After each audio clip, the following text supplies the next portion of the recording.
वो किसी को नहीं बताया जाता है।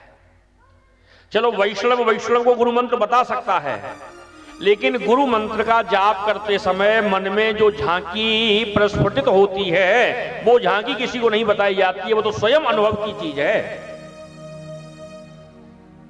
लेकिन नारद सत्य कहती हूं, भोले बाबा प्रतिदिन मुझे आकर के बता देते हैं, प्रिय आज हमने ध्यान में वो समाधि, वो छवि का दर्शन किया है। इतना प्रेम करते हैं। नारद बाबा ने सोच लिया, बोले इससे अच्छा मौका दूसरा नहीं मिल सकता। बोले माता तब तो फिर आपको यह भी बता दिया होगा कि गले में जो नर मुंडों की माला है वो किन किन सौभाग्यशाली स्त्रियों के मुंडों की माला है। बोले नारद ये तो नहीं बताया। तो बोले तो का खाक प्रेम करें, जो बात बतानी ना चाहिए वो तो बता दे, और जो कभी छुपानी नहीं चाहिए वो आज तक बताई नहीं। तुम कहती हो प्रेम करते हैं। अरे माता मैं अच्छी तरीके से जानता हूं वो ऊपर के भी काले हैं और अंदर के भी काले हैं। इतने में आतिथ्य एक पात्र में मोदक लेकर के आई माता पार्वती, नारद बाबा ने लगाया भोग, जल पिया, उठाया तानपूरा और चलते बने। क्यों? स्त्री सब कुछ सहन कर सकती है, कम वस्त्र की रह सकती है, कम गहने की रह सकती है, कम भोजन कर सकती है, लेकिन जैसे एक म्यान में एक ही तलवार रहती है, ऐसे एक परिवार में एक ही स्त्री। सौत तो चूर्ण क्यों बुरी होए, हाड़ मांस की तो बात छोड़ो, चूर्ण क्यों। नारद बाबा विदा हुए। माता ने अपना वेश बदला और कोप भवन में प्रवेश कर गई। पहले जब भवन बनते थे तो अलग अलग सब व्यवस्थाएं होती थी। उसमें एक भवन रूम होता था जिस पर लिखा रहता था कोप भवन। अगर उसमें देवी जी प्रवेश कर गई तो समझ लो लाल बत्ती जल गई, खतरा है। भोले बाबा आ रहे हैं, मार्ग में नारद जी से मुलाकात हुई, दंडवत प्रणाम हुआ। नारद बाबा ने कहा भोले बाबा से, बोले नाथ थोड़ी कैलाश पर जाने की शीघ्रता बरतना। क्यों? कि बोले माता जी ने याद किया है आपको। भोले बाबा बोले नारद जा जगह पे तेरो आगमन है जाए, वहां की माता जी की तो बात छोड़ो, पिताजी याद करवे लग जाए। प्रेम से बोलो राधे राधे। जरूर तू कछु कछु गड़बड़ करके आए होगे भैया। पहुंचे, अन्य सेवक सेविकाएं वहां पर पूछ लिया कहां हैं देवी जी। बोले अपने अमंगल वेश बना करके और कोप भवन में प्रवेश कर गई। अमंगल वेश माने केस खुले हुए। केस खुलना भी मंगल है।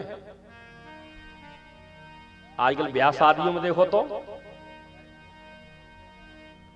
चौ जी बालाजी में दर्शन करके जाओ तो वहां कबू खुली चुटिया के दर्शन ना कर सको, न कोई आफत लग जाएगी। और सिर पे पल्लू रख के जाना पड़ेगा आपको, चोटी बांध के जानी पड़ेगी आपको, शिष्टाचार से जाना पड़ेगा। केस, स्त्री का केस खुलना ही अमंगल है। हाँ, सिर हाथ धो, बाद में अपनी व्यवस्था करके तुरंत चाहे रबड़ लगा लो, चाहे चुटिया कर लो, जैसी आपकी व्यवस्था है वो आपका चैप्टर है, लेकिन खुली चुटिया नहीं। अमंगल वेश को भवन में प्रवेश। आकर के भोले बाबा ने पूछा, प्रवेश कर गए कोप भवन में।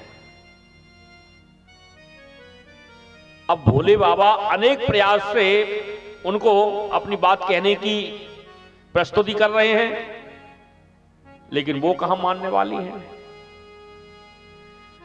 देखो प्रिय, मैं तुमसे कितना प्रेम करता हूं। गुरुमंत्र तुम्हें बता दिया, गुरुमंत्र की छवि तुमको बता दी मैंने।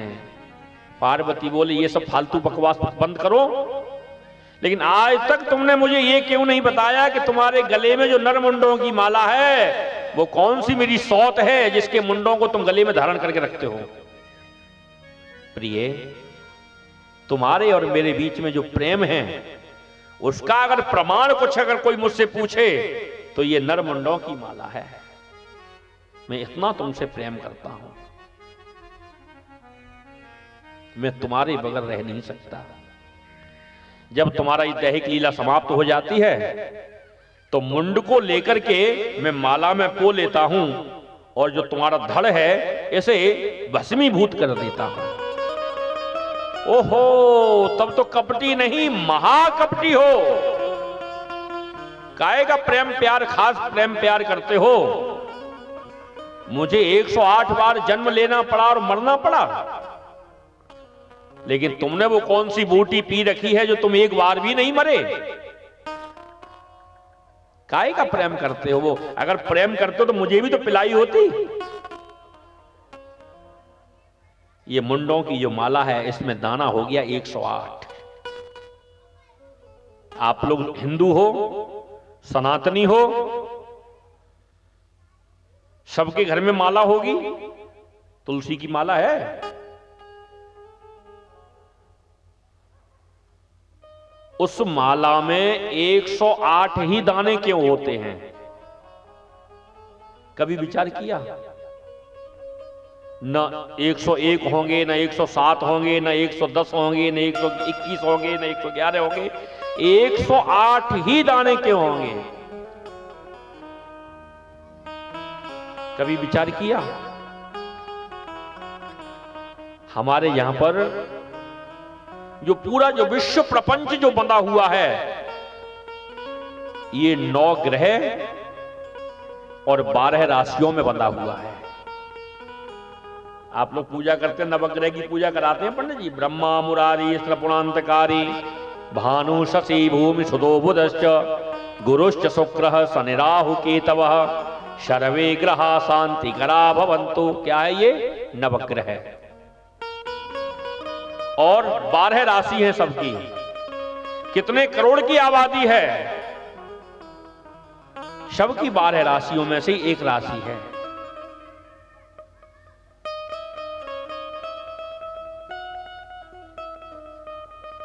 बारह का 9 में गुणा कर दो तो कितना बनेगा? 12 निम्मा 108। इसलिए हमारे भजन करने की माला में 108 दाने होते हैं। 27 नक्षत्र होते हैं और 4 पहर होते हैं। अश्विनी भरणी कृतिका रोहिणी मृगशिरा आर्द्रा पुनर्वसु आदि आदि 27 नक्षत्र होते हैं और 4 पहर होते हैं।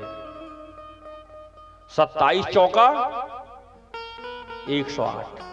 उस 108 की माला पर भजन करने से पूरे विश्व ब्रह्मांड के कल्याण के लिए भजन हो जाता है। हम लोग हिंदू हैं, सनातनी हैं, वसुधैव कुटुंबकम की भावना रखते हैं। सिया राम मैं सब जग जानी, करो प्रणाम जोर जुग पानी।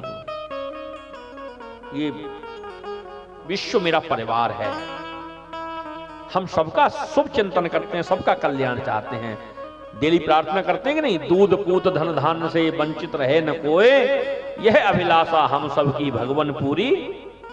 ये विश्व कल्याण के लिए हम लोग विश्व शांति के लिए प्रतिदिन प्रार्थना करते हैं।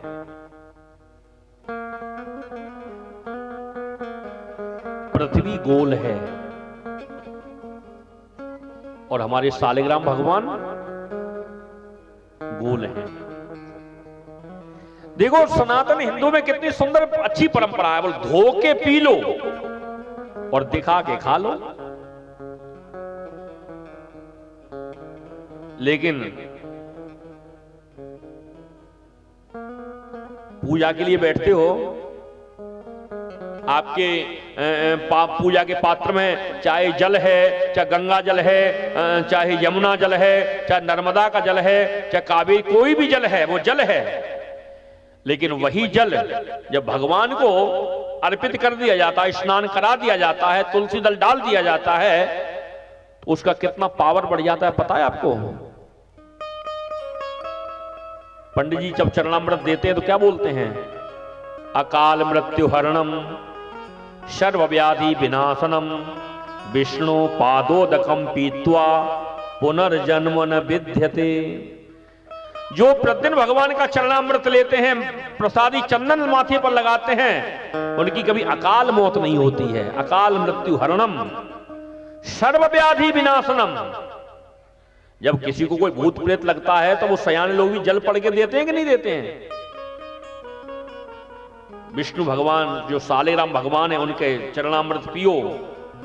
सर्वव्याधि विनाशनम विष्णु पादोदकम पीत्वा तो पुनर्जन्म न विद्यते।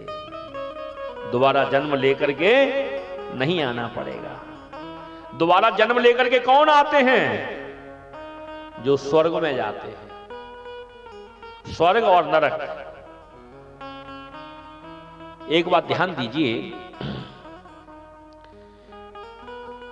हमारे घर में या परिवार में कोई भी मर जाता है तो हम लोग उसके मरने के बाद नाम के आगे क्या लगा देते हैं? स्वर्गीय। क्योंकि इससे आगे हमारी क्षमता नहीं है। क्षीणे पुण्ये मृत लोके विसंति। स्वर्ग में कब तक रहने को मिलेगा? जब तक हमारे पास सत्कर्म रूपी खजाना है। और जैसे वो खजाना खत्म हुआ, पुनः फिर आपको यहां आना पड़ेगा। लेकिन जब कोई संत महात्मा विद्वान का जब शरीर पूरा होता है तो गोलोकवासी, साकेतवासी, वैकुंठवासी, वहां संतों के लिए कभी स्वर्गीय लिखा हुआ नहीं देखा होगा। जीवन भर हमने क्या क्या कर्म कुकर्म नहीं किए और मरने के बाद स्वर्गीय लगा दिया, जैसे स्वर्ग पर हमारे बाप का अधिकार है। ये तुम्हें कैसे पता है कि वो प्राणी स्वर्ग में ही गया होगा? इसका मतलब नरक में तो कोई जाता ही नहीं होगा। नरक तो फिर खाली रहता होगा। किसी के नाम के आगे कभी नरकीय लिखा हुआ देखा है गुरु भाई जी? तो नरक में तो कोई नहीं जाता होगा। फिर ये निर्णय करने वाले हम कौन होते हैं कि वो प्राणी स्वर्ग में गया या नरक में गया? तुम्हारे लिखने से वो स्वर्ग में नहीं गया है। ये कर्म प्रधान, उसे कैसे कर्म किए, उसका फल, उसकी यात्राएं तो उसको भोगनी पड़ेंगी। आप कौन होते हैं उसे रोकने वाले? ये निर्णय हम नहीं कर सकते। साकेत में हमारे सीताराम जी रहते हैं, वैकुंठ में लक्ष्मी नारायण रहते हैं, गोलोक में हमारे राधा माधव रहते हैं। और जो जीव वहां उनके शरणागत पहुंच जाता है, फिर आने जाने का चक्कर समाप्त हो जाता है उसका।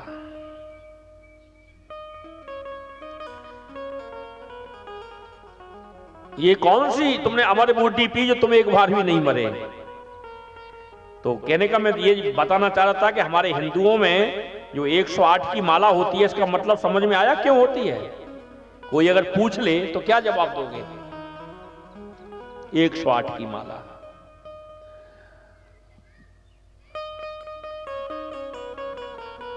भोले बाबा ने कहा,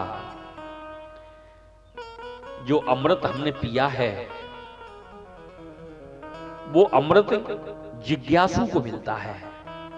और जिज्ञासु को मिलता है तो उसके जीवन में उसकी अहमियत होती है, उसका महत्व होता है।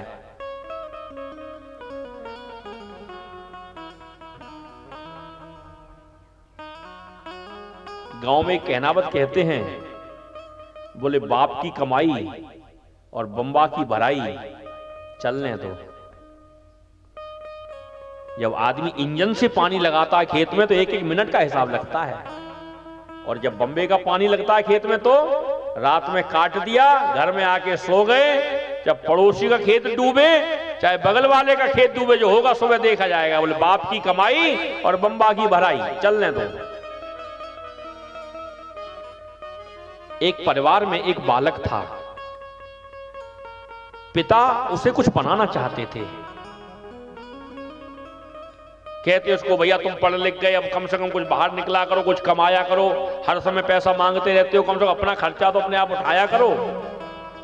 वो जाता, सुबह जाता, शाम को लौट के आ जाता। उसकी मां पक्षपात करके उसको चवन्नी दे देती, लो बेटा पिताजी आए तो उनको दे देना। क्योंकि मैंने पहले कहा ना, मां जो है वो प्रत्येक जीव की गुरु है। वो चाहे तो आपको भक्त बना दे, वो चाहे तो निकम्मा बना दे, वो चाहे तो चोर डाकू बना दे। अगर हम बिगड़ते हैं उसके पीछे हमारी मां का हाथ है। पिता तो बाहर चला गया, उसको क्या पता पीछे से क्या गिल्ली डंडा उड़ रहे हैं यहां पर। शाम को आएगा, सो गया है, हारा थका बेचारा सो जाएगा। तो वो आता प्रतिदिन, बाबू लो, मैं सुबह से गया कमाने, ये हमने चवन्नी कमाई है। बोले ले जाओ बेटा, डाल दो कुएं में। वो जाता कुएं में, पटक देता उसको जाकर के। एक दिन मां चली गई बाहर, अब तक तो मां देती थी, अब मां है नहीं तो दे कौन, और बाबू को जवाब देना है शाम को। गया बेचारा कमाने के लिए, कमा के लाया शाम को चवन्नी। लो बाबू चवन्नी कमाई है बेटा, बोल डाल दो कुआं में। बोले बोले आज बेटा तेरी कमाई की है जे, जो कमाता है वो अहमियत जानता है। अब तक तो मेरी कमाई थी तो रोज कुएं में पटकता था, लेकिन आज जो चवन्नी आई है तेरे हाथ में, ये तेरी मेहनत की कमाई, तेरे पसीने की कमाई है। तो ये पता चल गया ना, यहां का पसीना यहां आ गया, ये कैसे कमाया जाता है। तो कोई चीज जब फ्री में मिल जाती है तो उसकी अहमियत, उसकी वैल्यू कम होती है। और जब जिज्ञासा से और परिश्रम से और सौभाग्य से मिलती है तो उसकी अहमियत होती है। देवी आज तक कभी आपने जिज्ञासा प्रकट ही नहीं की, तो हम आपको वो अमृत कैसे पान करा देते, वो अमर कथा कैसे श्रवण करा देते। आज आपने जिज्ञासा प्रकट की है तो हम जरूर आपको वो अमृत पिलाएंगे। चलो, माता पार्वती को लेकर के कैलाश की गगन चंबियों पर पहुंचे, आसन लगाया। कितनी एकाग्रता है वहां पर। फिर भी भोले बाबा ने अपने डमरू का निनाद किया। जो भी पशु पक्षी थे सब पलायन कर गए। उसी वृक्ष पर एक तोता और एक तोती का जोड़ा रहता था। तोती ने अंडे को जन्म दिया था। भोले बाबा का डमरू बजा तो तोता और तोती तो उड़ गए, लेकिन वो अंडा वो तो उड़ नहीं सकता। कैलाश पर गिरती है बर्फ, बर्फ में ढक गया। भोले बाबा ने आसन लगाया, सामने माता पार्वती का आसन। देखो प्रिय, हम जब अपने इष्ट का ध्यान करते हैं और अमर कथा का गान करते हैं देवी, तो हमारी समाधि लग जाती है। इसलिए बीच बीच में तुम ओम शब्द का उच्चारण करती रहना। ओम शब्द का, जैसे आपको तो भैया पता होगा, जब आप छोटे होंगे तो घर में निश्चित दादी या बाबा या घर का बुजुर्ग छोटे बच्चों को पहले कहानी और किस्सा सुनाते थे और बड़ा शौक होता था। दादाजी लेटे, एक नाती ने एक पैर दबा लिया, एक ने एक पैर पकड़ लिया और दादाजी लेटे हैं, दोनों बच्चे पैर दबा रहे हैं। दादाजी बढ़िया बढ़िया कहानी, बढ़िया बढ़िया किस्से सुनाते थे और बीच बीच में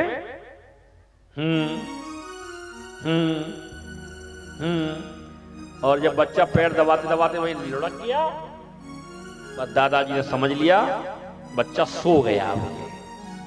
कहानी किस्सा सुनकर के हम लोग सोया करते थे। कैसी कैसी बढ़िया धार्मिक अच्छी अच्छी कहानियां सुनने को मिलती थी हैं। तो ऐसे ही भोलेनाथ ने कहा, बोले हम अमर कथा का गान करेंगे देवी, तो बीच बीच में तुमको ओंकार का उच्चारण करने पड़ेगा। ओंकार को ही हाजी कहते हैं। माता पार्वती ओम शब्द का उच्चारण कर रही हैं बीच बीच में। तापमान बढ़ा, बर्फ पिघली, अंडा बाहर निकला, हवा के झरोकों से वो हिला, बर्फ से टकराया, टकरा करके विगलित हुआ, उसमें से एक छोटे से सुख पक्षी का प्रागट्य हुआ। कई घरों में आज भी आपने देखा हो, तोते होते हैं पिंजड़े में, सुख पक्षी। तो नमस्ते, वेलकम, राम राम जी, आइए, ऐसा बोलते हैं। तो इसने तो जन्म गर्भ से ही उसको श्रवण किया। अब जैसे ही 11वें स्कंद में कृष्ण और उद्धव का संवाद आया, माता पार्वती की लग गई समाधि। लेकिन ये तो अमर कथा है। वो शुक पक्षी माता पार्वती के ही स्वर में ओम शब्द का उच्चारण करने लगा। ओम ओम ओम। जैसे ही कथा पूर्ण हुई, जयकार लगाई भोले बाबा ने, बोल भागवत भगवान की जय। एक बात ध्यान देना, कथा कभी चालू नहीं होती है और कथा कभी खत्म नहीं होती है। जो ऐसा लोग बोलते हैं वो थोड़ा परिवर्तन बोले, कथा चालू हो गई क्या, कथा खत्म हो गई। ये कोई मशीनरी नहीं है जो चालू हुई और खत्म हो गई। कथा का प्रारंभ होता है और कथा का विश्राम होता है। जिस दिन कथा खत्म हो जाएगी उस दिन तो ये दुनिया खत्म हो जाएगी। कथा कभी खत्म नहीं होती है, कथा का विश्राम होता है।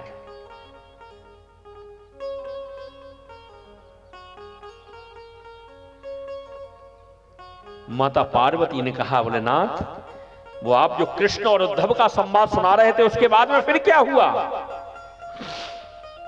भोले बाबा समझ गए, ये अमर कथा रूपी अमृत ही ऐसा है, इससे कभी किसी की प्यास बुझती नहीं है और पिपासा बढ़ जाती है। पार्वती तुम्हारा मन बेईमान हो रहा है। नहीं नहीं नाथ, मैं सो गई थी। क्या कहा? बिल्कुल आपके ही स्वर में ओम शब्द की आवाज मेरे कानों में आ रही थी। नाथ मैं नहीं, और कोई हो सकता है। क्या कहा? लगता है किसी संसारी जीव ने उस अमर कथा की चोरी की है। पहले उस संसारी जीव को हम नहीं छोड़ेंगे। भोले बाबा खड़े हुए, दृष्टि डाल करके देखा तो छोटा सा शुक पक्षी जैसी भाव भरी दृष्टि से भोलेनाथ की ओर देखा। भोलेनाथ समझ गए, ओ अच्छा तो तू है वो चोर, तूने उस अमर कथा की चोरी की है, मैं तुझे जीवित नहीं छोड़ूंगा। उठाया अपना त्रिशूल और उस शुक पक्षी को मारने के लिए दौड़ पड़े हैं। अपने प्राण तो सबको प्रिय होते हैं। आगे आगे शुक पक्षी, पीछे पीछे भगवान भोलेनाथ शंकर त्रिशूल लेकर के दौड़ते चले जा रहे हैं। संध्या का समय हुआ। वेद व्यास जी महाराज की जो पत्नी है माता पिंगला, संध्या के समय पर अपना मांगलिक श्रृंगार कर रही थी। कब कर रही थी? संध्या के समय। देखो हर कथा हमें कुछ न कुछ उपदेश देकर के जाती है, कुछ न कुछ हमें देकर के जाती है। पहले ऐसी ही परंपरा थी। माताएं सारे दिन तो घर का काम करती थी और शाम को अपना श्रृंगार करती थी। क्यों?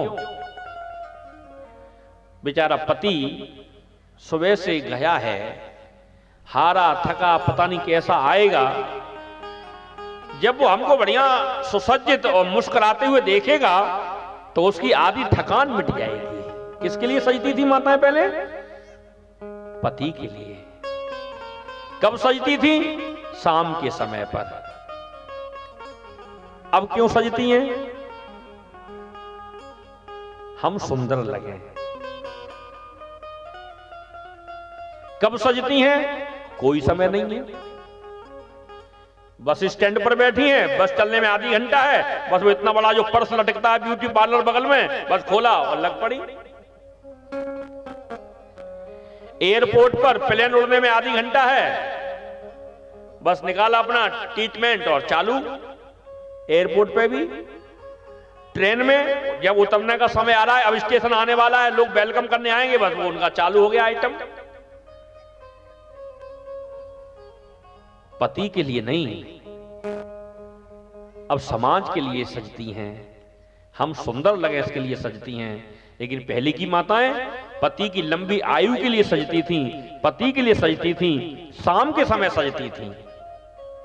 हर चीज का एक समय, एक स्थान, एक दायरा हो तो अच्छा लगता है। माता पिंगला संध्या के समय अपना श्रृंगार कर रही हैं। ऋषि उधर अपनी संध्या वंदन आदि कर रहे हैं। माता पिंगला को श्रृंगार के समय पर ही जमाई आई तो मुंह खुला तो जो सुख पक्षी है वो सूक्ष्म रूप धारण करके माता पिंगला के गर्भ में प्रविष्टित हो गए। इधर महाराज वेद व्यासी संध्या वंदन किए, गायत्री जप किए, उसके बाद में जैसे ये प्रदक्षिणा करने के लिए घूमे, यानि कानि च पापानि जन्मांतर कृतानि च तानि तानि प्रसन्ति प्रदक्षिणाम पदे पदे। सामने देखा ओ भगवान भोलेनाथ शंकर त्रिशूल लेकर के खड़े हुए हैं। आज वेद व्यासी महाराज प्रसन्न हो गए, आज तो मेरी संध्या वंदन सफल हो गई, स्वयं भोलेनाथ मेरे दरवाजे पर पधारे हैं। आकर के लंबी दंडवत प्रणाम किया। भोलेनाथ थोड़े क्रोधित हैं। अरे वेद व्यास, मैं बड़ा खुश होता था कि तुम सरस्वती नदी के किनारे जंगल में रहते हो, पुराण शास्त्र इतिहासों का तुमने लेखन किया है, तुम साधना में निमग्न रहते हो, मैं बहुत प्रसन्न होता था। लेकिन आज मुझे पता चला है कि तुम तो चोरों के सरदार हो। महाराज चोर? आप तो कैलाश पर रहते हो, कोई हीरा नहीं, जवाहरात नहीं, सोना नहीं, चांदी नहीं, पैसा नहीं, टका नहीं, क्या चुरा लिया तुम्हारा? अमर कथा की चोरी की है। एक सुख पक्षी वो आया है, उसने तुम्हारी कुटिया में शरण ली है। अरे नाथ, चोर भी आपका, ये कुटिया भी आपकी, जाओ और अपने चोर को पकड़ लो जाकर के। लेकिन आपने ही तो कहा है जो इस अमर कथा का पान कर लेता है वो जन्म और मृत्यु के बंधन से मुक्त हो जाता है, चाहे चोरी से ही क्यों न सही। अमर कथा जब सुन ही ली है तो मुझे तो नहीं लगता कि आपका त्रिशूल उनका बाल बांका भी कर सकता है क्या। मानो भोले बाबा का भांग का नशा उतर गया। अतिथि देवो भव, नाथ बड़ी कृपा की आपने, आतिथ्य तो ले लो। नहीं वेद व्यास, ये समय आतिथ्य लेने का नहीं है, वहां पर पार्वती मेरा इंतजार कर रही होगी। पुनः भोले बाबा पहुंचे हैं, अमर कथा पार्वती जी को पान कराई है। इधर महाराज शुक पक्षी जो माता पिंगला के गर्भ में है, साधारण बालक 9 महीने में जन्म ले ही लेता होगा, 9.5, 10, 12 महीने में। लेकिन यहां की तो विलक्षण गाथा है, 12 वर्ष हो गए मातृ गर्भ में। क्योंकि जो संत वृत्ति के लोग होते हैं वो एकांत भाषा झगड़ा न झांसा। बढ़िया महाराज, मातृ गर्भ में ही साधना कर रहे हैं। लेकिन पिता तो पिता होता है। निवेदन किया, आप तो मातृ गर्भ में आनंद ले रहे हो, लेकिन आपको तो मातृ गर्भ से बाहर आना है और जन जन में भागवत जी का प्रचार प्रसार आपको करना है। अंदर से आवाज आती है, पिताजी यहां पर तो फिर भी 2-4 मालाओं का जाप कर लेता हूं, जैसे गर्भ से बाहर आऊंगा तो उसी जगदीश्वर की जो माया है वो मुझे पकड़ लेगी, और जब माया पकड़ लेती है तो वो माधव से बिछो करा देती है। वेद व्यासी महाराज ने कहा, मैं अपने योग बल से कह सकता हूं कि वो माधव की माया तुम्हारा बाल बांका नहीं करेगी, तुम्हारा स्पर्श नहीं करेगी। मातृ गर्भ से बाहर निकले हैं, कोई भी संस्कार हुआ नहीं, सीधे जंगल की ओर दौड़ दिए। श्री वेदव्यासी महाराज पुत्र की आसक्ति में इतने निमग्न हो गए, पुत्र पुत्र पुत्र करके पीछे पीछे चिल्ला रहे हैं। मानो वृक्षों से टकरा करके आवाज लौट करके आ रही है, अरे तुम्हारे जैसा ज्ञानी पुरुष क्या पुत्र के मोह में फंस रहा है, पुत्र पुत्र चिल्ला रहे हो, ये तो संसार की माया है। पता नहीं कितनी बार तुम मेरे पुत्र बने हो और पता नहीं कितनी बार मैं तुम्हारा पुत्र बनाऊं, कौन किसका पिता और कौन किसका पुत्र है। आगे बढ़े, एक सरोवर में कुछ बालिकाएं स्नान कर रही थी। जैसे दाढ़ी वाले बाबा को देखा, अपने गुप्तांगों को ढक करके खड़ी हो गई, हाथ जोड़ करके। वेदव्यास ने कहा, अभी तुम्हारी नजरों के सामने मेरा जवान बेटा चला गया और तुम नग्न स्नान करती नहीं, और मैं तो सफेद दाढ़ी वाला तुम्हारे दादा परदादा की उम्र का, मुझसे क्या संकोच करती हो। उन बालिकाओं ने कहा, आपकी नजर में वो जवान है, लेकिन जिसका अभी अभी जन्म हुआ है वो क्या जाने स्त्री और पुरुष का भेद क्या होता है, नग्न क्या है, वस्त्र क्या है, वो क्या जाने। लेकिन आप तो संसारी पुरुष हो, जानते हो स्त्री और पुरुष में भेद क्या होता है, नग्न और वस्त्र और निर्वस्त्र क्या होता है, ये तो आप भली भांति जानते हो। इसलिए आपसे संकोच करना तो मेरा स्वभाव है। लौट करके श्री वेद व्यास जी महाराज आते हैं, बड़े चिंतित अपनी कुटिया में बैठे हुए। पुनः फिर नारद बाबा का आगमन होता है। उदासी का कारण पूछ लिया। भगवान की सुंदरता का वर्णन किया। तुम्हारे पास तो छोटे छोटे सुकुमार शिष्य हैं, उनको ये सुंदरता का जो श्लोक है इसको रटाइए। और जिस जंगल में सुखदेव आसन लगा करके बैठे हैं, उसी जंगल में इस श्लोक को गुनगुनाओ और शब्दा चयन करो। जब ये आवाज उनके कानों से टकराएगी तो तुरंत लौट करके आएंगे। ये मार्ग बता दिया। वेद व्यास जी महाराज ने ऐसा ही किया। 4 शिष्य तैयार किए, पहुंच गए उसी जंगल में, गुनगुना रहे हैं कि बरहा पीडम नटवर वपो कर्णयो कर्णिकारम बिभ्रदवासः कनक कपिशम वैजयंतीं च मालां रंद्रान वेणुरदर सुधया पूरयन् गोपवृन्दै वृंदारण्यम स्वपदरमणम प्राविशद गीत कीर्ति। ये भगवान की सुंदरता का श्लोक है। इसमें भगवान के एक एक अंग की शोभा का वर्णन किया गया है। भगवान कैसे हैं, कैसा उनका मांगलिक श्रृंगार है। नटवर बपु है, कानों में कन्नेर के पुष्प हैं, त्रिवक्र वल्कावली श्याम वर्ण, कितने सुंदर है। अच्छा एक बात बताइए, क्या भगवान से भी ज्यादा सुंदर कोई हो सकता है? और जब श्रृंगार कर लिया तब तो कहना ही किया। आवाज सुखदेव जी के कानों में टकराई, बोले वाह, कोई इतना भी सुंदर है, ऐसे सुंदर व्यक्ति से तो मिलना चाहिए। फिर मन में विचार किया, कोई सुंदर होगा तो अपने लिए, हमें उसकी सुंदरता से क्या लेना देना।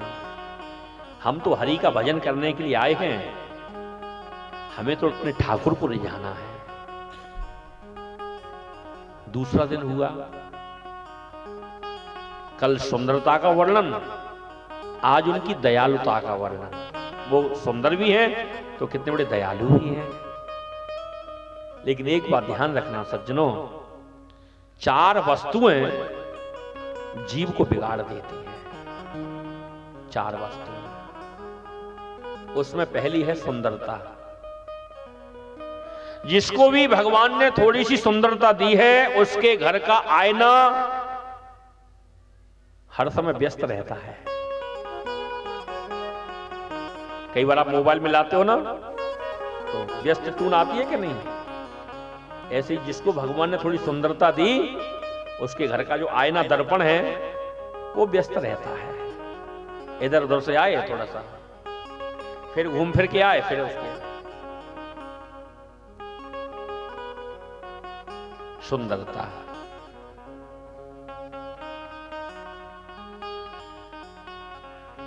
खुदा जब हुस्न देता है तो नजाकत आ ही जाती है। सुंदरता का अहंकार होता है लोगों को। तो पहली सुंदरता, दूसरा धन। जब व्यक्ति को थोड़ा ज्यादा पैसा मिल जाता है तो उसकी हाव भाव बदल जाते हैं, चाल ढाल बदल जाती है, बोलने चालने का लहजा बदल जाता है। आरती में खाते हैं ना, खान पान का वैभव सब तुमसे आता, जय लक्ष्मी माता है। लेकिन ये सब जो आपको मिला है, इसके पीछे भी रीजन है। धन की 3 ही गति होती हैं, पहला दान, दूसरा भोग और तीसरा नाश। अगर दान नहीं किया, भोग नहीं किया, तो तीसरी गति ही उसकी होनी है, चौथी कोई गति होती नहीं है। दान, भोग और नाश। तो पहली सुंदरता, दूसरा धन, तीसरा ज्ञान। 4 शब्द अगर अंग्रेजी के पढ़ लिए तो उनको फिर मातृभाषा और देव भाषा अच्छी नहीं लगती है। देव भाषा क्या है? संस्कृत। और मातृभाषा हिंदी। और हम लोग जो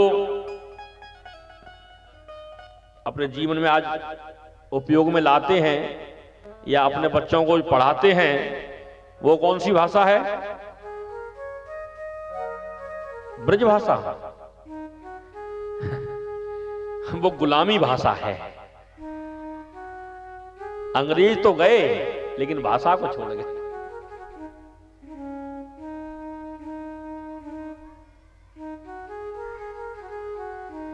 गुलामी भाषा है। तो पहली सुंदरता, दूसरा धन, तीसरा ज्ञान और चौथा बल।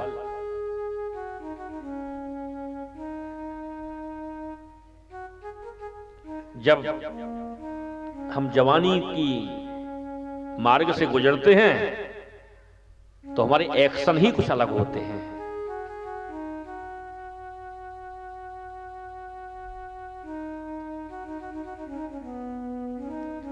कोई हमसे भिड़े, कोई हमसे टकरावे, कोई हमसे लड़े, क्योंकि जोश है ना, होश नहीं है। लेकिन ताकत किस लिए मिली? कि आपके सामने गरीब को कोई सताए नहीं, निर्बल को कोई सतावे नहीं, उसकी रक्षा करो। ज्ञान किस लिए मिला? समाज में कोई अशिक्षित न रह जाए। विद्या का दान करिए, दान करने से ये बढ़ती है। धन किस लिए मिला? हम असहाय पीड़ितों की सेवा कर सकें, निर्धनों की सेवा कर सकें। लेकिन ये सारी वस्तुएं हैं और इनके साथ अगर विवेक नहीं है तो सब बेकार है। और विवेक मिलेगा सत्संग से आपको।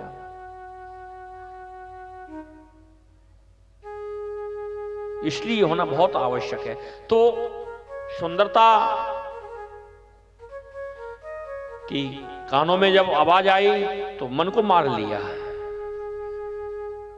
दूसरा दिन आया तो शिष्य लोग उनकी दयालुता का वर्णन कर रहे हैं। अहो बकीयम स्तनकालकूटम जिघासयापाय यदप्यसाधुवी लेभे गतिम धातृचिताम ततोन्यम कम वा दयालुम शरणम ब्रजेमा।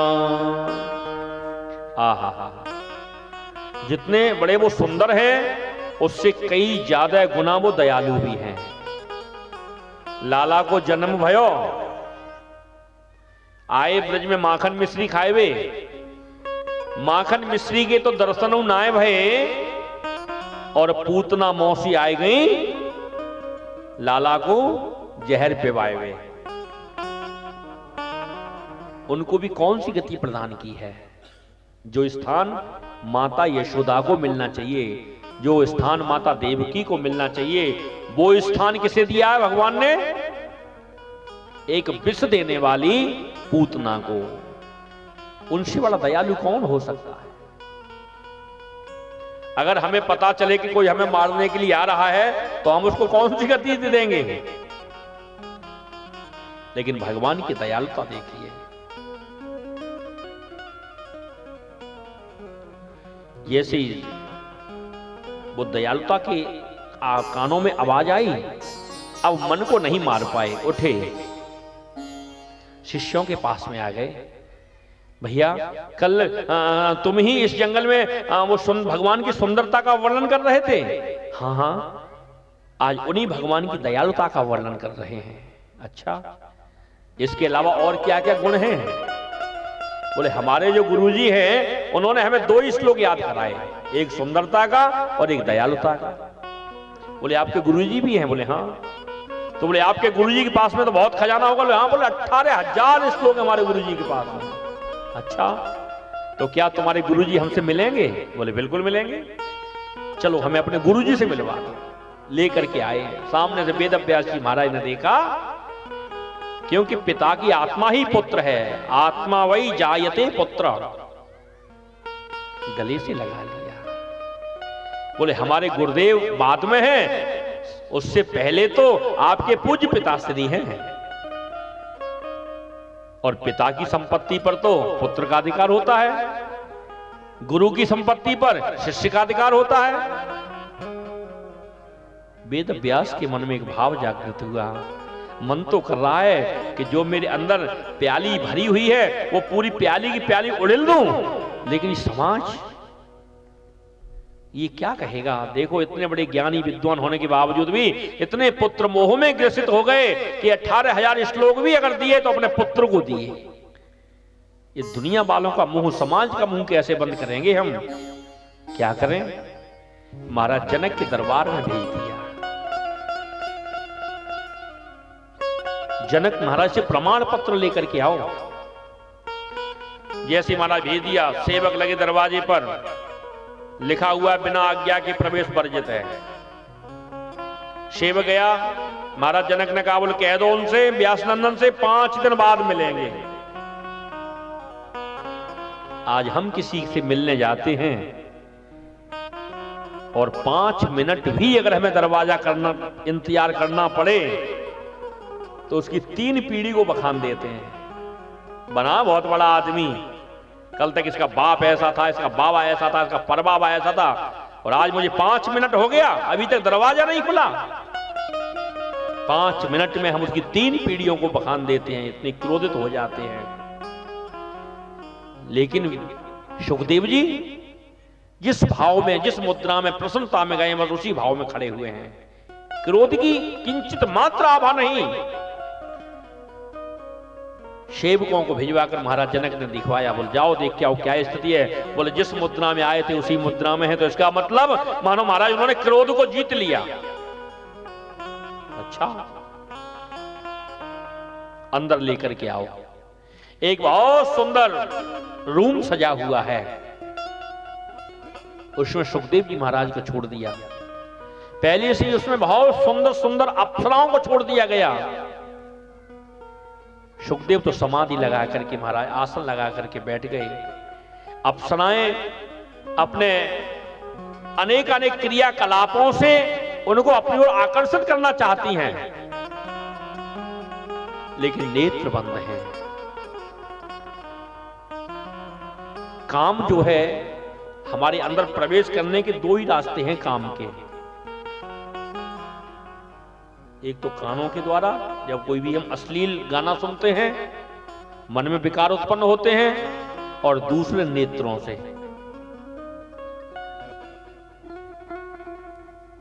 दूसरे नेत्रों से मन में विकार उत्पन्न होते हैं। नेत्र बंद कर लिए, अपने ध्यान में बैठे हुए हैं। अप्सराएं अपना काम कर रही हैं, सुखदेव जी अपना काम कर रहे हैं। 5 दिन बाद दरवाजा खोला गया उस रूम का। देखा, बोले क्या स्थिति? बोले जिस अवस्था, जिस आसन में बैठे थे वही स्थिति है। मतलब इन्होंने काम को जीत लिया। तो कहने का मेरा तात्पर्य है, और कुछ हम करें या न करें, लेकिन कथा कहने वाले को और कथा सुनने वाले को कम से कम काम और क्रोध दोनों पर अंकुश लगाना चाहिए। ये भक्तिमय अनुष्ठान है। हमारे घर में 33 करोड़ देवी देवताओं का आगमन हुआ है, आवाहन हुआ है, और हम क्रोध में जल रहे हैं, हम काम रूपी वासनाओं में जल रहे हैं। वो हमारा कल्याण करने के लिए आए हैं। ये सांसारिक भोग सुख तो जीवन भर भोगे, और हम सुखों को, इनको काम वासना को क्या भोगेंगे? ये वासनाएं हमें भोग रही हैं। लेकिन जब तक अनुष्ठान चले, कोई नियम करो या मत करो, लेकिन श्रोता और वक्ता को प्रयास करो क्रोध ना आ सके उससे बचने की चेष्टा करो, इग्नोर करो, और काम से बचने की चेष्टा करो। ये दो बहुत अनिवार्य हैं। महाराज जनक आकर के चरणों में पड़ गए हैं व्यास नंदन के। हमारी क्या औकात, हम आपको क्या प्रमाण पत्र दे सकते हैं, लेकिन महाराज वेद व्यास का ऐसा आदेश था, मेरे द्वारा जो धृष्टता हुई है उसको आप क्षमा करिएगा, और ये प्रमाण पत्र है। महाराज जनक ने प्रमाणित कर दिया। आए हैं केले के पत्ते की 2 अंगुल की लंगोटी और कुछ नहीं, 18,000 श्लोक हृदयंगम करा दिए। हर पिता चाहता है हमारा पुत्र योग्य बने, पढ़े लिखे, खूब कमावे, हमारे बुढ़ापे का सहारा बने, लेकिन मेरे मन कछ और है, करता के कछ और। जैसे ही वो हृदयंगम हुए, वो तो महाराज उठ करके सीधे जंगल की ओर फिर चल दिए। वेद व्यासी महाराज फिर चिंतित, पुत्र पुत्र। नारद बाबा का फिर पुनः आगमन हुआ है, अपना पूर्व जन्म का इतिहास सुनाया है। नारद जी महाराज ने बीणा संभाला, हरि गुण गाते हुए चले गए हैं अपनी ओर, एकाग्रचित्त होकर प्रभु का स्मरण करने लगे हैं। शौनक आदि ऋषियों ने सूत जी महाराज से पूछा, सुखदेव जी ने राजा परीक्षित को ही कथा क्यों सुनाई? क्या कथा श्रवण से महाराज परीक्षित को जो श्राप लगा था, क्या उसका मोचन हो गया था?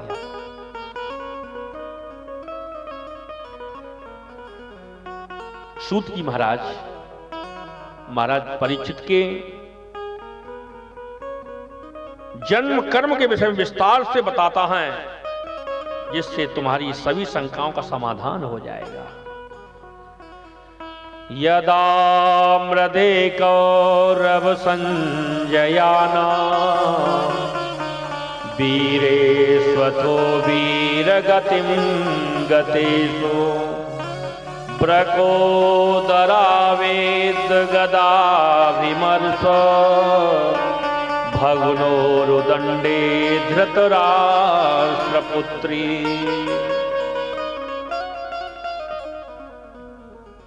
एक बार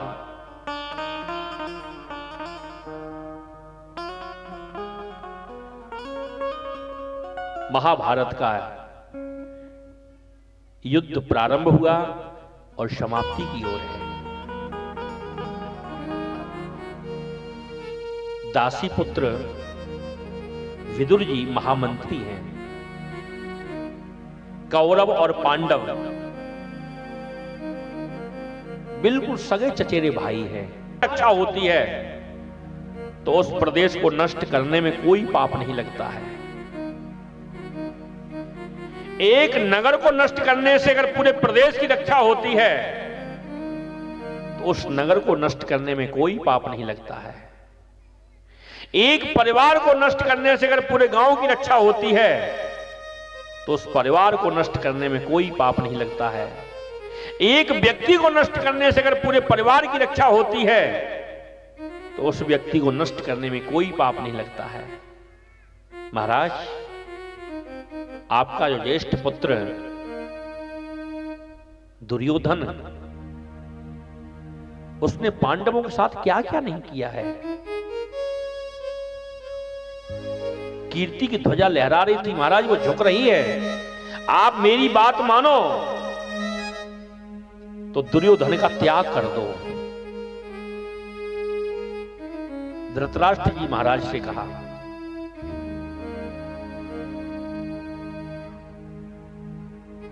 एक बार प्रेम से कहो राधे राधे। थोड़ा कथा में मन लगाइए आप लोग।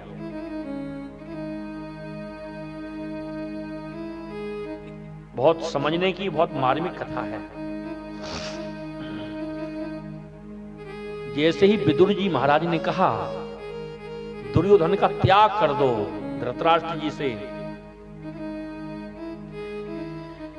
विदुर जी का कहना हुआ और दुर्योधन का आना हुआ। कानों में आवाज पड़ी, रुके। अरे ओ दासी पुत्र, तुम्हें तो मेरा शुक्रगुजार होना चाहिए। मेरी ही कृपा से तुम्हें महामंत्री का पद मिला है। और जिस थाली में खाते हो तुम उसी में छेद करते हो, शर्म नहीं आती है? मेरे ही प्रति और मेरे ही पिता को भड़का रहे हो। अगर तुम भला चाहते हो तो इस हस्तिनापुर का त्याग कर दो। विदुर जी ने श्री धृतराष्ट्र जी महाराज की ओर देखा। धृतराष्ट्र जी महाराज मौन, और शास्त्र में मौन को स्वीकृति की उपमा दी गई है। अगर कोई विवाद है और आप सक्षम है निपटाने में तो निपटाइए, अगर मौन है तो ये आपकी मर्जी से हो रहा है। या तो अन्याय का सामना करो और वहां से किनारे हो जाओ। धृतराष्ट्र जी महाराज मौन रहे। विदुर जी समझ गए, आकर के अपनी जो पत्नी सुलवा है उनसे कहा हस्तिनापुर त्यागने के लिए। कदली वन उसमें जाकर के निवास करने लगे हैं।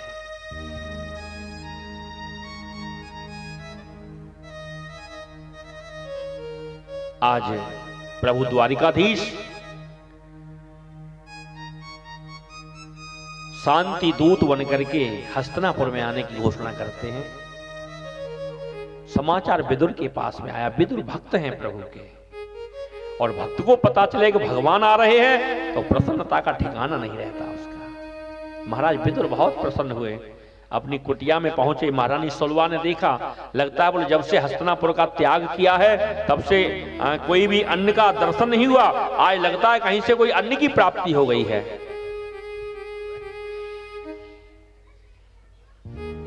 लाओ महाराज क्या लेके आयो, मैं बनाती हूं, ठाकुर का भोग लगाऊंगी। अरे पागल, तुम तो हर समय खाने की बात करती हो। फिर आपकी प्रसन्नता का कारण सुलवा, आज हमारे प्रभु द्वारिकाधीश शांति दूत बनकर के हस्तिनापुर में आ रहे हैं और पूरे नगर को नई दुल्हन की तरह सजवाया गया है। हम इन नेत्रों से प्रभु का दर्शन करेंगे। महारानी सुलवा ने कहा, आजकल तो आप महामंत्री के पद पर भी नहीं हो, जो वीवीआईपी कोटे में दर्शन हो जाता, वहां तो लाखों नर नारी होंगे, हम उनका दर्शन कैसे करेंगे? महाराज विदुर ने कहा, सुलवा ये जरूरी नहीं कि हम उनका दर्शन करें। अगर उनकी नजर हमारे ऊपर पड़ गई तो हमारा कल्याण हो जाएगा। दोनों प्राणी ब्रह्म मुहूर्त में आकर के इसी मार्ग से होकर के रथ निकलेगा प्रभु का, आकर उच्च स्थान पर खड़े हो गए हैं। नारी जाति का स्वभाव, वो वहां की चकाचौंध सजावट को देख रही हैं। प्रभु का गंतव्य मार्ग को पार करते हुए रथ आया है हस्तिनापुर में। प्रभु ने न वहां की सजावट को देखा, न वहां के डेकोरेशन को देखा, न वहां की व्यवस्था को देखा। प्रभु की नजरें ढूंढ रही हैं, ये वही हस्तिनापुर है जिसमें मेरा विदुर नाम का भक्त रहता है।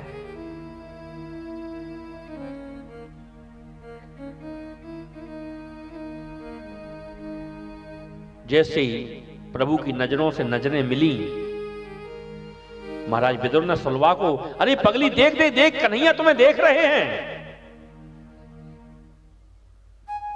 भक्त और भगवान के नेत्र मिले। स्थिति क्या हुई पता है? कि नैनों ने नैनों से मुलाकात कर ली, रहे दोनों खामोश और बात कर ली। मोहब्बत की खेती को जब शुष्क देखा, तो नैनों ने रो रो के बरसात कर ली। आंखों ही आंखों में इशारा हो गया, हम तुम्हारी कुटिया पर जरूर आएंगे। विदुर जी समझ गए, देख प्रभु ने घर आने के लिए कहा है, कुटिया पर आएंगे, तुम वहां की व्यवस्था को संभालना, और मैं जब तक थोड़ा देख के आऊंगा कौरव और पांडवों के बीच में क्या भाग्य का फैसला होने वाला है।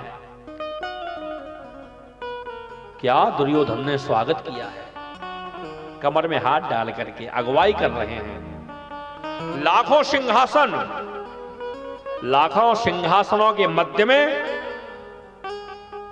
एक अद्भुत सिंहासन, जिसमें हीरा मोती माणिक पन्ना पुखराज बेशकीमती रत्न जिसमें लगे हुए हैं। आइए ठाकुर यहां विराजिए। बिठाया।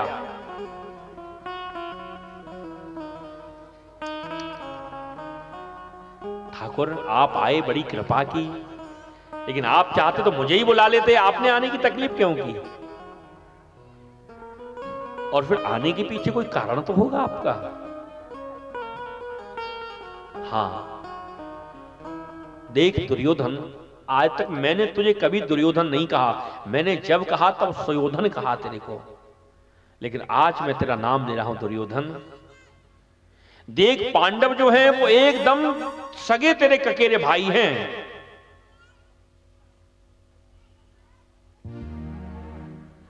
हां हां आधे राज्य के अधिकारी हैं, लेकिन तू मेरे कहने से आधा राज्य मत दे, मेरे कहने से सिर्फ और सिर्फ तू उनको 5 गांव दे दे। इतने में भड़क गया, बोले ग्वारिया कृष्ण, पोखर का पानी पीने वाले, बेजर की रोटी खाने वाले, नंगी पैर गऊं चलाने वाले, ये न्याय अन्याय पंचायत कब से करने लगे? ये हमारा पर्सनल मैटर है। और कहते हो 5 गांव? बिना युद्ध के तो मैं सुई की नोक के बराबर भी भूमि नहीं दे सकता। अगर उनमें ताकत है तो युद्ध करें। दुर्योधन, तूने युद्ध शब्द को नानी से कहानी और किस्सों में सुना होगा, अभी तूने युद्ध की विभीषिका को नहीं देखा है। कितने बालक अनाथ हो जाते हैं, कितनी माताएं विधवा हो जाती हैं, कितना रक्त बह जाता है, और तू कह रहा युद्ध। बगल में बैठे हैं मामा शकुनी। जब माहौल को बिगड़ते हुए देखा तो तुरंत घोंटू दबा दिया, बोले पागल हो गया है क्या? पहले तो ये शांति दूत हैं, दूसरे द्वारिकाधीश हैं, इनके साथ कैसा बर्ताव किया जाता है तो ये पता नहीं है।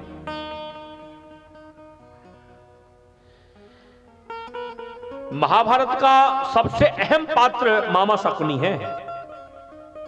अगर मामा शकुनी चाहते तो महाभारत जैसा युद्ध टल सकता था। हमारे ब्रज में कहें, दिवाले बिगाड़े आरो और घरे बिगाड़े।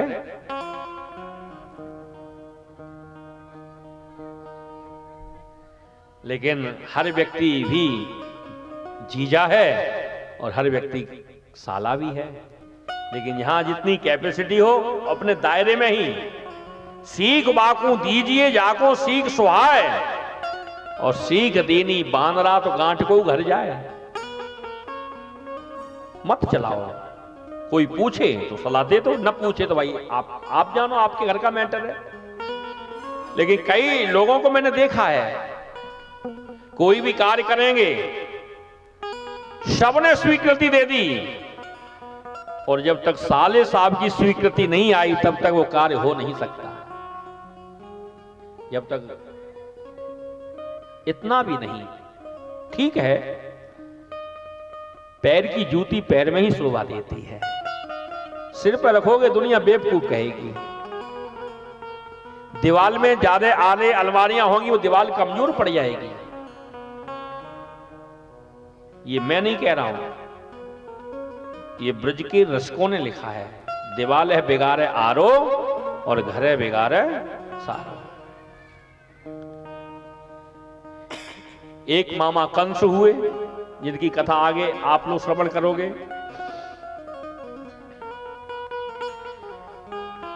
लेकिन एक बात हम कभी चिंतन करते हैं, आपकी क्या राय है बताइएगा। हम नाना के पैर छूते हैं, ननिहाल में जाते हैं तो नाना के पैर छूते हैं कि नहीं? मामा हमारे पैर छूते हैं कि नहीं? और मामा के बेटे के हम पैर छूते हैं। जब तेरा बाप हमारे पैर छू रहा है तो तू भी मेरे पैर छू, फिर तू बाप से बड़ा हो गया। तो ये परंपरा कहां तक ठीक है या उचित है, अनुचित है, ये आप थोड़ा दिमाग लगाइए। मामा भांजे के पैर क्यों छूते हैं?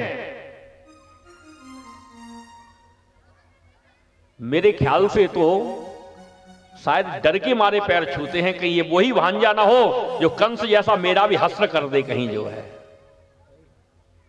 नहीं तो पैर छूने का क्या तुक है भाई?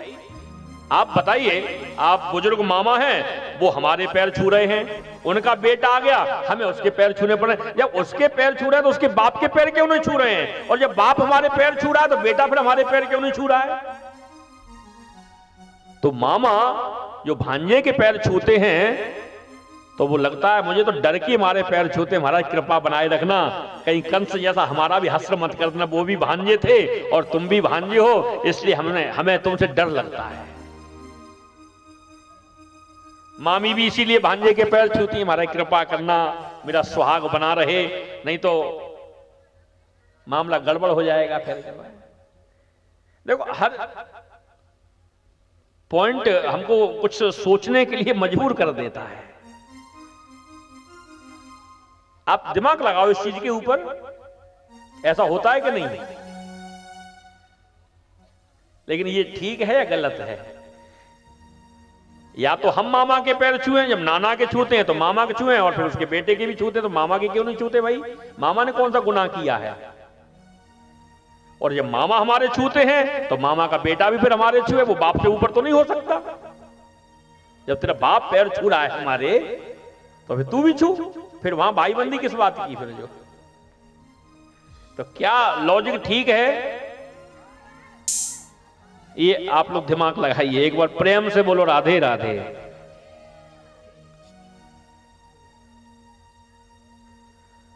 तो मामा शकुनी ने दबा दिया, छोड़ो वहां, ये सब बातें होंगी बाद में, पहले कुछ खाने पीने की तो पूछ लो। छोड़ो के सब ये सब बातें बाद की बातें, आओ चलो, हमारी माता गांधारी ने बढ़िया सुस्वादिष्ट 56 भोग बनाए हैं, उनका भोग लगाओ आकर के। भगवान ने कहा, बोले दुर्योधन, भोजन करने की स्थिति दो होती हैं, या तो हमारे पेट में इतनी असहनीय भूख हो जो हमारे प्राण निकल रही हो, आपत्ति काले मर्यादा नास्ति, और या फिर कराने वाले के मन में इतना प्रेम हो कि वो हमें भोजन करने के लिए मजबूर कर दे। तो तू नंबर 1 का कपटी, तेरे अंदर वो प्रेम नहीं है, तू बनावटी प्रेम दिखा रहा है।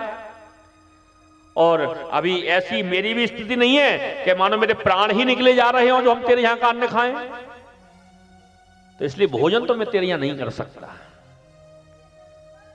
क्योंकि इसका दूषित अन्न था। हर जगह का अन्न भी नहीं खाना चाहिए। इसीलिए हमारे यहां पर सनातन धर्म में भगवान को भोग लगाने की परंपरा है।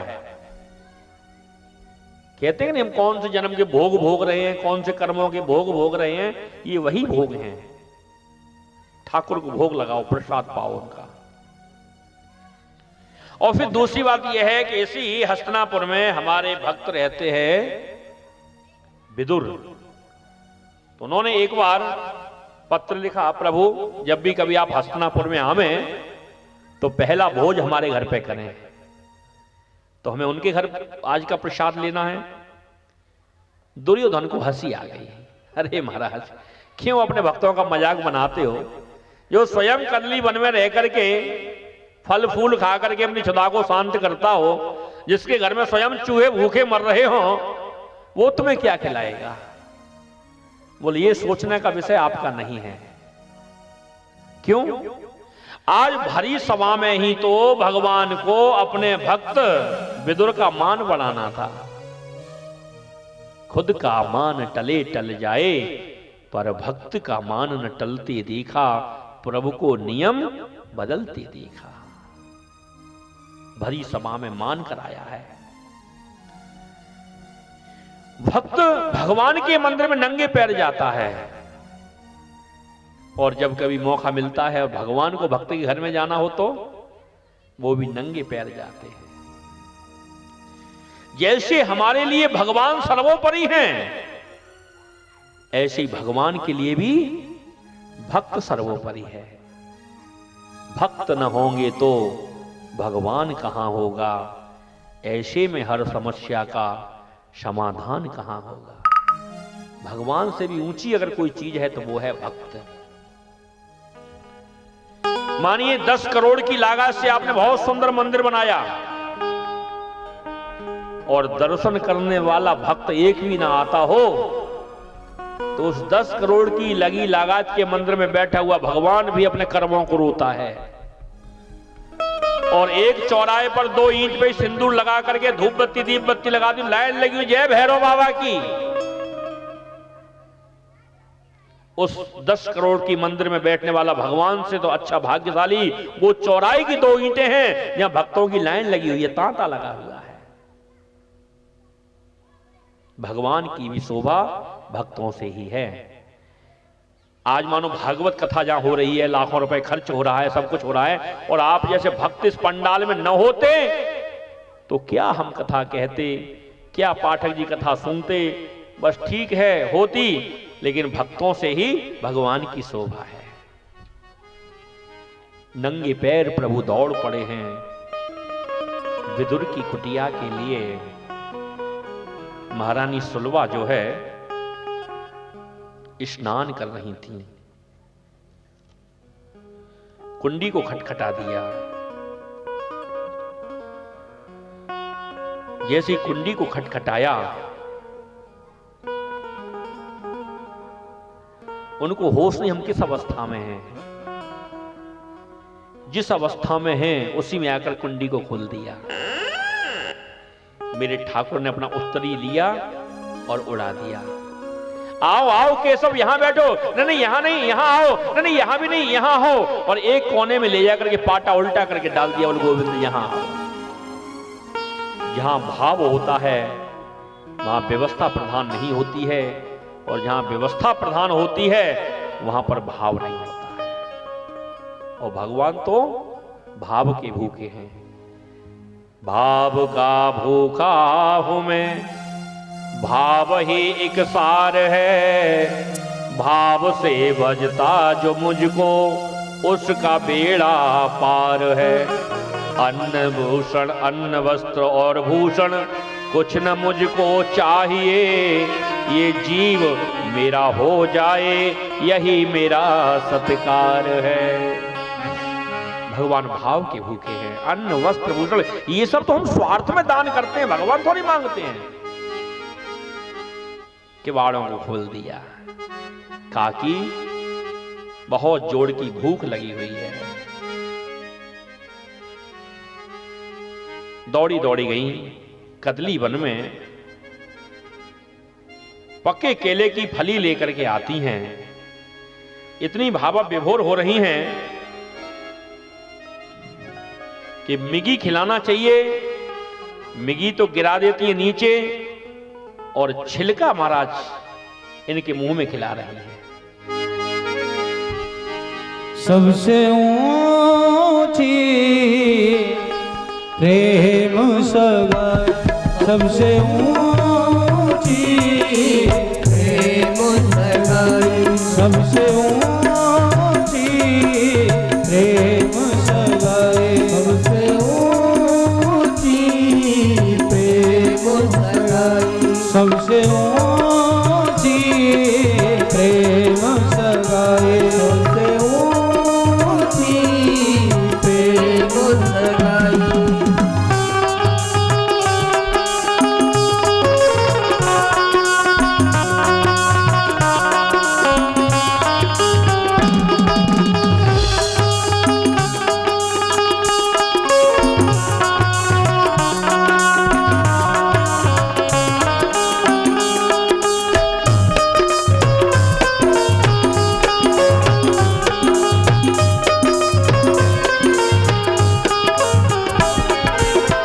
दुर्योधन के सेवा त्यागी, दुर्योधन की सेवा त्यागी, दुर्योधन की मेवा त्यागी दुर्योधन की मेवा त्यागी सागी विदुरी घर खाई हो साग विदुर घर खाई सबसे ऊंची प्रेम सगाई सबसे ऊंची प्रेम सगाई सबसे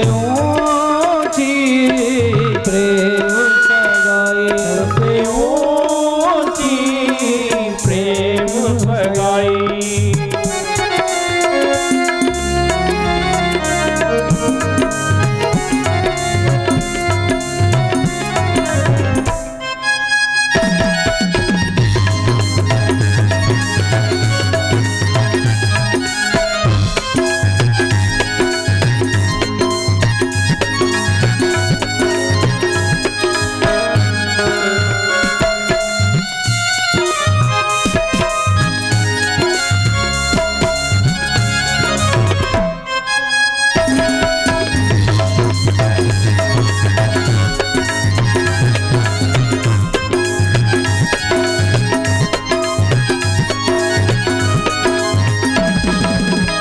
राजसूय युधिष्ठिर की नो राजसूय युधिष्ठिर कीनो राजसूय युधिष्ठिर की नो राजसूय युधिष्ठिर कीनो तावे झूठी उठाई हो तावे झूठ उठाई सबसे ऊंची प्रेम सगाई प्रेम सगाई सबसे ऊंची प्रेम सगाई प्रेम सगाई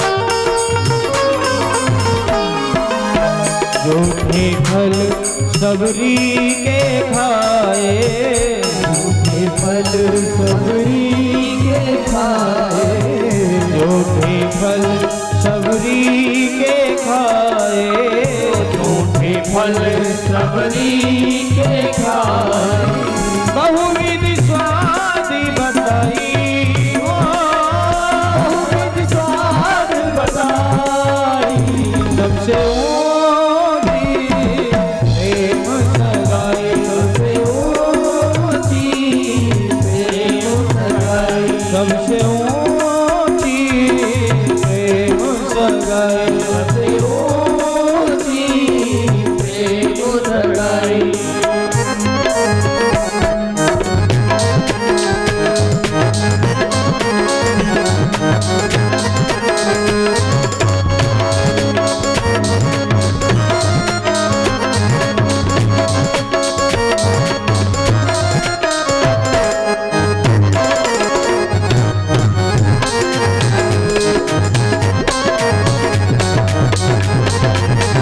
प्रेम के बस अर्जुन रथ हाँ क्यों प्रेम के बस अर्जुन रथ हाथों प्रेम के बस अर्जुन रथ हाँ क्यों प्रेम के बस अर्जुन रथ हाथों भूल गयो ठकुराई हो भूल गयो ठकुराई सबसे ऊंची प्रेम सगाई कैसी प्रीत बड़ी वृंदावन गोपियन नाच नचाई हो गोपियन नाच नचाई सबसे ऊंची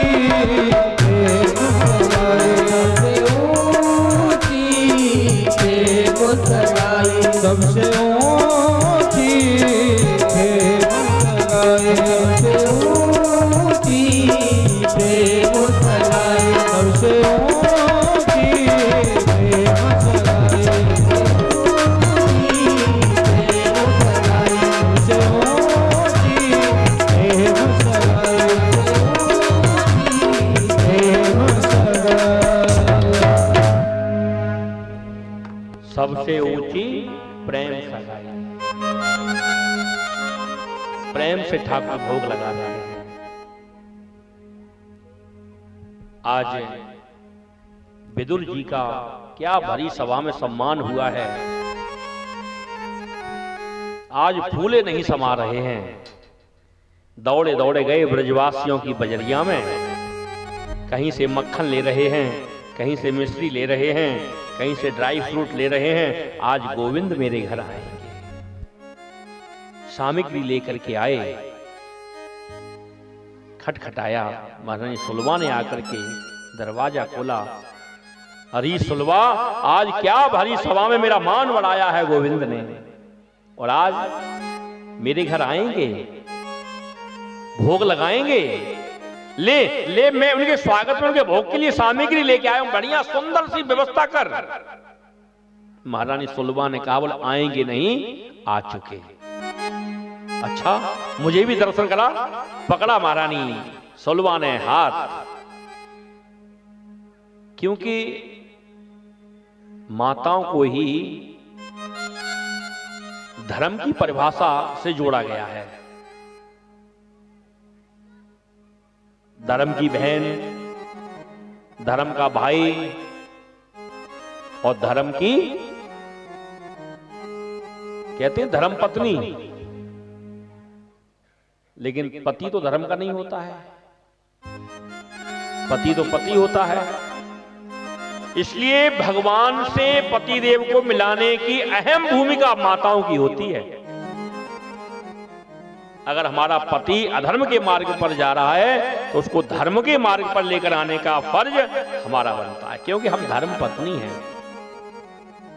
ठाकुर का दर्शन कराया, पाटा उल्टा।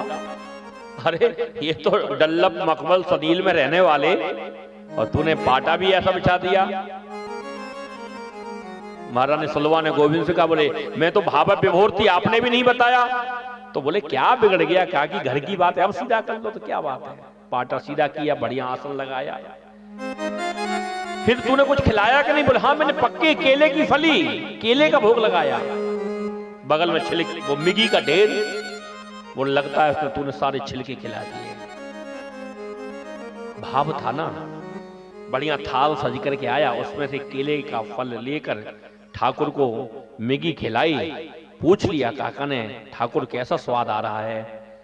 तो कहा, बोले काका जी बुरा तो नहीं मानोगे, जो काकी के हाथ में जो छिलकों में जो स्वाद था, वो आपके हाथ की मिगी में वो स्वाद तो नहीं आ रहा है, क्योंकि वहां भाव प्रधान था और यहां व्यवस्था प्रधान है। ठाकुर का भोग लगाया,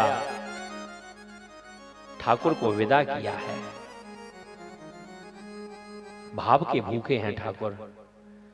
उसके बाद में फिर महाभारत का युद्ध हुआ। महाराज दुर्योधन का जो मित्र है अश्वत्थामा, वो दिसंबर का महीना, कड़ाके की सर्दी, कोहरा पड़ रहा था, कुरुक्षेत्र की पावन धरा, यहां पर महाभारत का युद्ध हुआ। सब रात्रि में अपने अपने शिविरों में सोए हुए हैं। अश्वत्थामा ये गुरुपुत्र भी है और मित्र भी है। मन में भाव जागृत हुआ, जेन मित्र तो होए दुखारी, तिनय बिलोकत पातक भारी। असली मित्र वही है जो सुख में सबसे पीछे और दुख में सबसे आगे, वो असली है। बाकी आपके पैसे पर खाने पीने वाले, चटने वाले तमाम दोस्त मिल जाएंगे आपको, लेकिन शास्त्र कहता है धीरज, धर्म, मित्र और नारी आफत काल परखिए चाहिए। इनकी परीक्षा ही विपत्ति के समय पर होती, कौन हमारा है कौन पराया है। मित्र बोलो हम तुम्हारे लिए क्या कर सकते हैं। दुर्योधन का तो एक ही संकल्प है, हम अपने आंखों के सामने पांचों पांडवों को मरा हुआ देखना चाहते हैं। अर्धरात्रि का समय, सभी अपने शिविरों में सोए हुए हैं। प्रभु तो तन की जाने मन की जाने, जाने चित्त की चोरी। ऐसे प्रभु सो कहा छुपी जाके हाथ में जीवन डोरी। अर्धरात्रि के समय महाराज अर्जुन के नेत्र खुले। शिविर के बाहर आकर के देखा तो द्वारकेश पहरा लगा रहे हैं। गोविंद तुम्हें नींद नहीं आई? कन्हैया बोले अर्जुन मुझे तो नींद नहीं आ रही है, तुम्हें नींद आ रही है? बोले हमको तो बहुत प्यारी नींद आ रही है। तो बोले अब ये स्थान बहुत प्यारी नींद लेने के लायक नहीं है, जितना शीघ्रता हो सके तुम इस स्थान का त्याग करो, बहुत ही जल्दी यहां पर विषम परिस्थिति, बहुत बड़ी आपदा आने वाली है। आप लोग अभी यहां बैठे हैं, कथा सुन रहे हैं, और आपसे भी कहा जाए भूकंप आने वाला है, जल्दी भगो, क्या करोगे?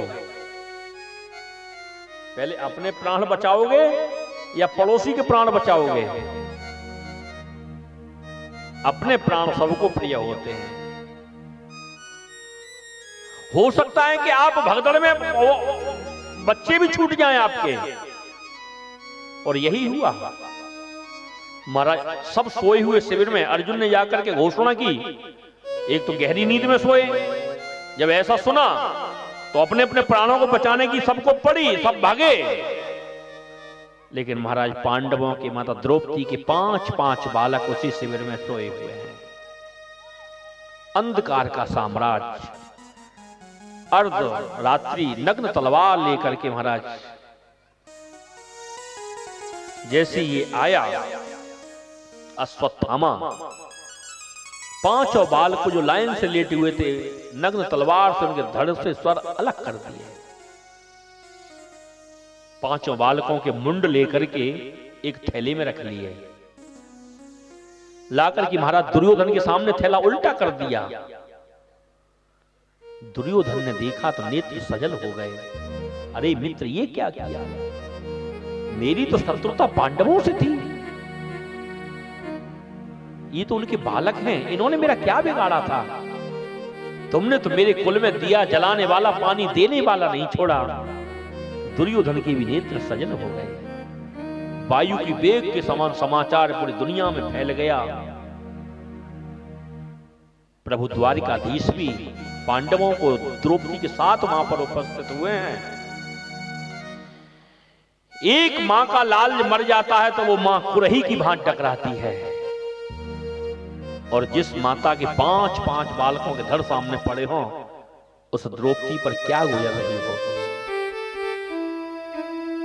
कि माता शिशु नाम निधनम सुतानाम निशम्य घोरम परितप्यमाना तदा रुदद्वास्य कला कुलाक्षी ताम सांत्वयन्नाः किरीटमाली। माता द्रौपदी रुदन कर रही हैं। देखा महाराज अर्जुन ने अश्वत्थामा के वध करने की प्रतिज्ञा ले ली। अश्वत्थामा से युद्ध हुआ, उसने ब्रह्मास्त्र का प्रयोग किया, अर्जुन ने भी ब्रह्मास्त्र चलाया, भीषण दृष्टि उपस्थित हुआ। भगवान ने अर्जुन से ब्रह्मास्त्र वापस लेने के लिए कहा। अश्वत्थामा को बांध लिया। श्री कृष्ण ने बालकों के वध करने वाले का वध करना निष्पाप बताया।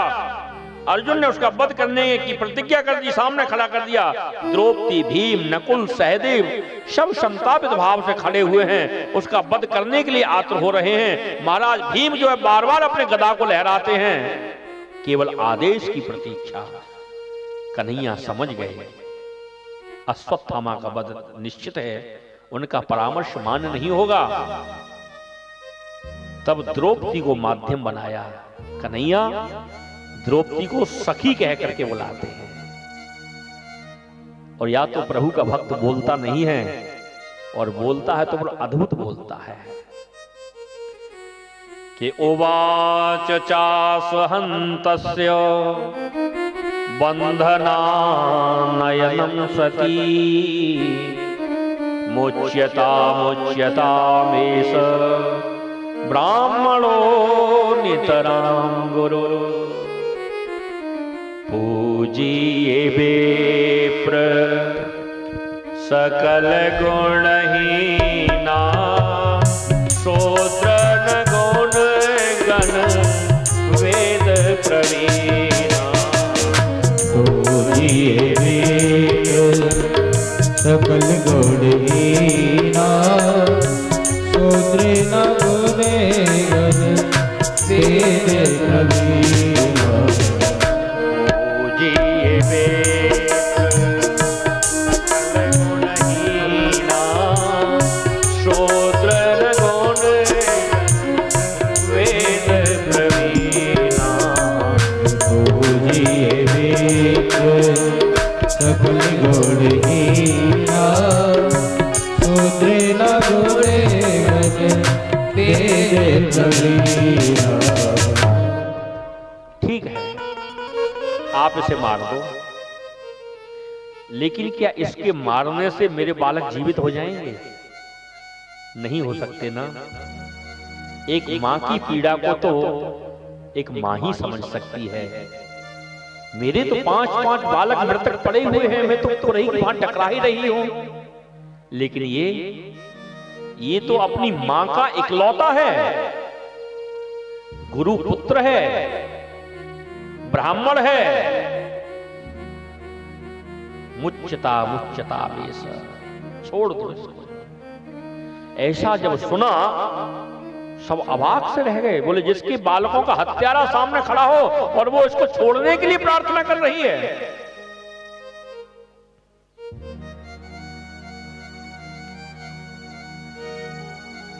इनका वध न किया जाए। द्रौपदी माता के मुख से ऐसे वचन सुनकर के सब खड़े हैं। वह माता हत्यारे का वध न करने की प्रार्थना करे, धैर्य की चरम सीमा। लेकिन भीम दादा को यह बात अच्छी नहीं लगी। वे गदा प्रहार करने के लिए आगे बढ़े। द्रौपदी उनको पकड़ लिया, लेकिन भीम कोई साधारण है। प्रभु ने चतुर्भुज रूप धारण किया है। 2 भुजाओं से भीम को रोका है, 2 भुजाओं से द्रौपदी को संभाला है। उसके बाद में अर्जुन को निर्देश दिया, तुम ऐसा करो जिससे तुम्हारे वध करने की जो प्रतिज्ञा है वो पूर्ण हो जाए, द्रौपदी को संतोष हो जाए, भीम का क्रोध शांत हो जाए और मैं भी प्रसन्न हो जाऊं। कर्म 1, उद्देश्य 4। महाराज अर्जुन तो घबरा गए। प्रभु ये क्या आदेश कर दिया आपने? लेकिन जैसे ही गुरु भाव में स्मरण किया, समझ में आ गया। कमर में जो फेंटा, उसमें जो कटार है, अपनी कटार को निकाला। आधे सिर के बाल मोड़ दिए, आधी दाढ़ी साफ कर दी, आधी मूंछ साफ कर दी। सम्मान रूपी जो मणि थी उस मणि को निकाल लिया। किसी प्रतिष्ठित व्यक्ति का भरी सभा में अपमान कर देना ही मृत्यु दंड के बराबर है। जो व्यक्ति बात से नहीं मरा तो वो लात से भी क्या मरेगा। इसलिए ब्राह्मण इसका वध निषेध बताया कि ब्रह्म बंधुर्न हन्तव्यम आततायी वधारण मयैवो भयमाम्नातम परिपाय अनुशासनम। इस प्रकार से भगवान की चारों बातें पूर्ण हो गई। अश्वत्थामा का वध भी हो गया और उसके प्राणों की रक्षा भी हो गई। भगवान श्री कृष्ण नाना प्रकार से उपदेश देकर के सांत्वना दी। युधिष्ठिर जी महाराज का बाद में राज्याभिषेक हुआ और जाने के लिए रथारूढ़ होने लगे।